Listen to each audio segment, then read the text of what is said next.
Je vous invite à vous installer le plus confortablement possible et à fermer les yeux. Vous allez pouvoir vous offrir un moment privilégié où le voyage rime avec guérison. Je souhaite vous emmener dans un monde de merveilles où une partie de vous resterait proche de ma voix, telle une silhouette de pierre que l'on retrouve dans les palais de marbre, tandis qu'une autre de vous s'éloignerait de votre carrière pour mieux revenir. Peut-être que votre expédition durant cette séance emmènera votre cœur vers vous, enfant, vous amusant à construire une cabane faite de draps. Ce geste simple rappelle comment développer son imaginaire dans la sécurité de son foyer peut bâtir comme merveille. Peut-être est-ce votre tête qui ira vers un vous adulte, qui évolue dans un monde qui regorge de motivation et repousse les limites des possibles. Ce que je sais, c'est que ce monde existe, que vous vous voyez, quel que soit votre âge, en guerrier, plein de raisons, et comme promis, nous avons fait rimer voyage et guérison. Et vous savez que, comme lorsque l'on rentre d'un long voyage, on décide souvent de se libérer des valises trop lourdes qui nous ont accompagnés si longtemps. Je me dis qu'il est temps pour vous d'entamer une transformation en écoutant maintenant mes histoires. C'est l'histoire d'une femme qui avait inventé un panneau ralentisseur. Vous savez, un peu comme ceux qui sont près des écoles et qui indiquent les vitesses en vert, orange ou rouge, pour informer les voitures quand elles roulent trop vite et qu'elles mettent en danger les gens alentour. Tiens d'ailleurs, avez-vous remarqué que l'on parle des voitures comme si elles étaient des entités à part entière, en oubliant que ce sont bien des personnes qui les conduisent et qui en ont la responsabilité? Eh bien, ce panneau existait, mais il n'existait pas pour les voitures qui existaient pour les gens, mais bien pour des gens pour qui les voitures et les panneaux existent. Son inventrice était une femme qui avait travaillé de nombreuses années pour la même entreprise. Peut-être pouvez-vous imaginer ce qu'elle faisait. Je sais juste que c'était bien loin de l'ingénierie qu'il faut pour réaliser des panneaux lumineux. Elle avait sacrifié des jours et des jours, des nuits, des vacances, des réunions de famille pour son entreprise sans jamais se plaindre, car elle adorait son travail. Et pourtant, après de nombreuses années, un jour qui pouvait ressembler à n'importe quel autre, son corps ne répondait plus. Elle n'avait plus envie de se lever, elle n'avait plus envie de manger, et elle n'avait même plus envie de travailler. Elle décida de partir, mais son patron, alors qu'il aurait pu être reconnaissant de tant d'années investies pour l'entreprise, ne fit rien. Aucun au revoir, aucun pot de départ, aucun cadeau ou un merci accompagna son départ. Quand elle rentra chez elle, une fête l'attendait. Sa famille avait choisi de lui pardonner de tant d'absences et lui organisa une jolie fête pour partager la joie de la revoir. Sa famille pensait ainsi célébrer toutes les prochaines fois où ils pourraient passer du temps ensemble. Un poids énorme glissa alors de ses épaules, comme si elle s'était défait d'un manteau très lourd. Et passer du temps ensemble, c'est ce qu'ils firent, quand elle eut l'idée de créer des panneaux pour avertir son voisinage que chaque personne avait le droit de ralentir, de prendre le temps d'observer son environnement pour faire le point sur sa vie, sur ses réussites, ses envies, ses rêves, ses rédemptions. Et surtout, bien observer où l'attendait sa famille de cœur. Alors qu'on aurait pu croire que cela n'intéressait personne de ralentir, chacun se prit au jeu au passage du niveau.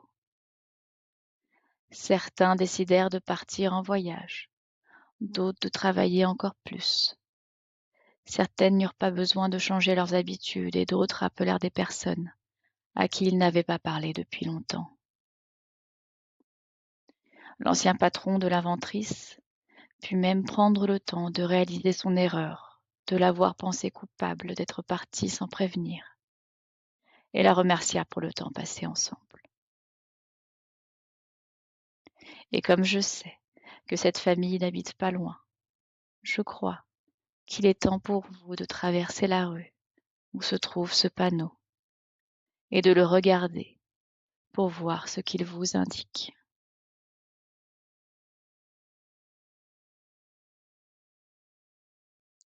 C'est une jeune femme qui aimait la vie, les couleurs, la musique. Elle souhaitait devenir danseuse, être parée des plus beaux habits de scène étincelants.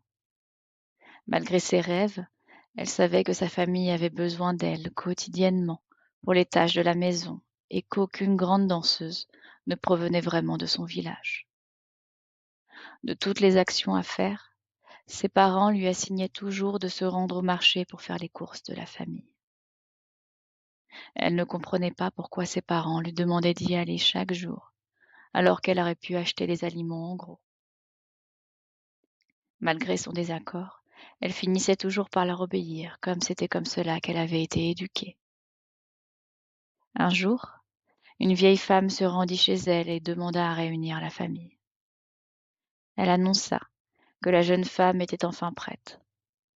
Ses parents éclatèrent en sanglots. La jeune femme, interloquée, demanda ce qu'il se passait. La grand-mère lui répondit qu'elle allait devenir danseuse. Même sans entraînement, lui répondit-elle. Ne m'as-tu pas remarqué chaque jour sur le marché?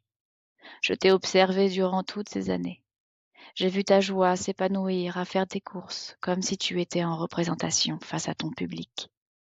Ta grâce, grandissante, tandis que tu naviguais, le port altier entre les passants. Tu es prête. Et c'est vrai que pour elle, ce moment était plus qu'une corvée. Elle s'y imaginait en représentation, un cygne parmi la foule qui dansait au rythme du bruit, des vendeurs et des clients. Elle avait réussi à transformer dans son imagination les rayons matinaux du soleil en projecteurs dirigés sur son habit traditionnel. Finalement, elle réalisa que ses parents l'avaient toujours soutenue, malgré leurs réserves naturelles, et lui avaient prouvé leur amour en transformant les difficultés du quotidien en opportunités. Et j'ignore si vous-même vous pourriez saisir cette opportunité de voir, avec facilité, comment vos proches souhaitent le meilleur pour vous au quotidien.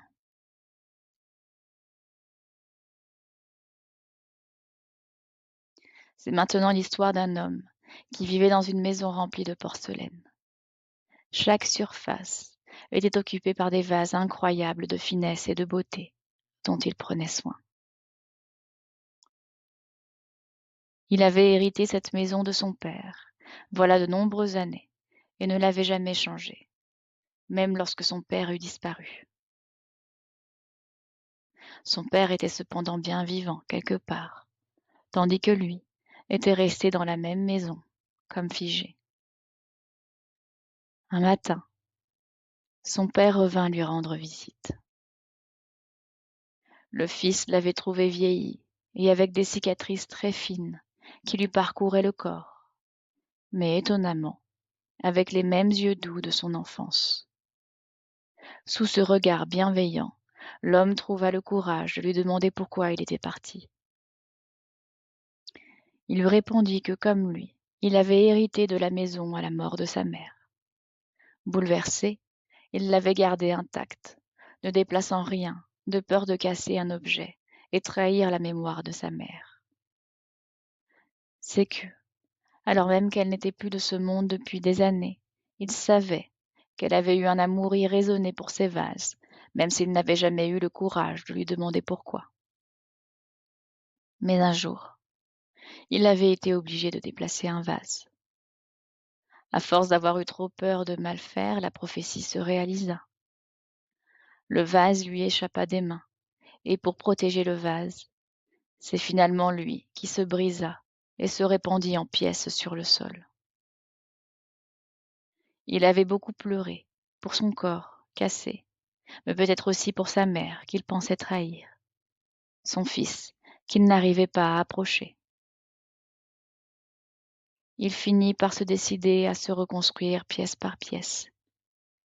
Et comme il était brisé dans cette maison intacte, il était parti. Il avait pris avec lui des dizaines de vases pour les poser partout dans le monde. Et à chaque porcelaine déposée, une pièce se reconstruisait en lui, car il avait trouvé comment honorer sa mère tout en honorant sa vie. Il ne s'était pas rendu compte du temps qu'il avait fallu pour être de nouveau entier, mais il se sentait maintenant libéré, comme si toute sa culpabilité s'était échappée par les interstices de sa peau marquée, et avait maintenant 1000 choses à raconter à son fils. La première intention du fils était de lui en vouloir de cette absence, mais finalement, à entendre toutes ces histoires, il s'en était surtout voulu à lui, de s'être construit une image froide de son père, de cette absence qui lui empêchait de partir et de grandir. S'il était honnête avec lui-même, cela lui avait fait du bien de s'accrocher à ce souvenir, même s'il se rendait compte que lui aussi pouvait changer. Maintenant, il pouvait abandonner tout ce qu'il pensait qu'on attendait de lui, briser son image et prendre le risque de se reconstruire comme il voulait. Je ne sais pas ce qu'il est advenu de lui. Peut-être est-il devenu potier pour offrir cette même sagesse partout. Peut-être que les vases que l'on croise chaque jour dans les restaurants, les musées, les cabinets, sont des souvenirs de sa grand-mère et de son père. Ce que je sais, c'est que vous aussi, vous pourrez trouver comment honorer vos proches en restant entier, vous déconstruire et vous remodeler à l'image que vous voulez, celle qui vous fera du bien. Imaginez maintenant que vos liens familiaux comme des cerfs-volants éparpillés autour de vous. Certains étaient au sol, d'autres abîmés et d'autres emmêlés dans les airs. Imaginez que vous les réparez et les pilotez dans le ciel en une magnifique formation colorée. Ça y est, vous pouvez activement réparer les relations dans votre famille. À partir de maintenant, votre inconscient a carte blanche pour faire tout ce qu'il y a de bon pour vous. Il accueille vos émotions et sentiments. Il se donne de nouvelles autorisations. Il nuance vos croyances, se débarrasse de fidélités inconscientes, comble vos besoins, dont votre besoin de sécurité et de curiosité. Il répare vos liens relationnels, guérit de vos blessures émotionnelles et vous donne l'énergie nécessaire pour agir. Il fait ce qu'il y a de mieux pour votre bonheur. Imaginez-vous, d'ici quelques jours, épanoui dans vos relations avec l'autre. Non seulement vous avez réussi à pardonner, mais vous avez su vous projeter vers l'avenir et créer et saisir de nouvelles opportunités où vous vous sentez en paix, complet. D'ici quelques instants, la séance va se terminer. Votre inconscient va continuer à œuvrer. En douceur, vous allez pouvoir commencer à revenir à la réalité. Et quand vous le souhaiterez, à votre propre rythme, vous pourrez simplement revenir ici et maintenant, en réunissant toutes les parties de votre être. Et doucement, vous pourrez rouvrir les yeux.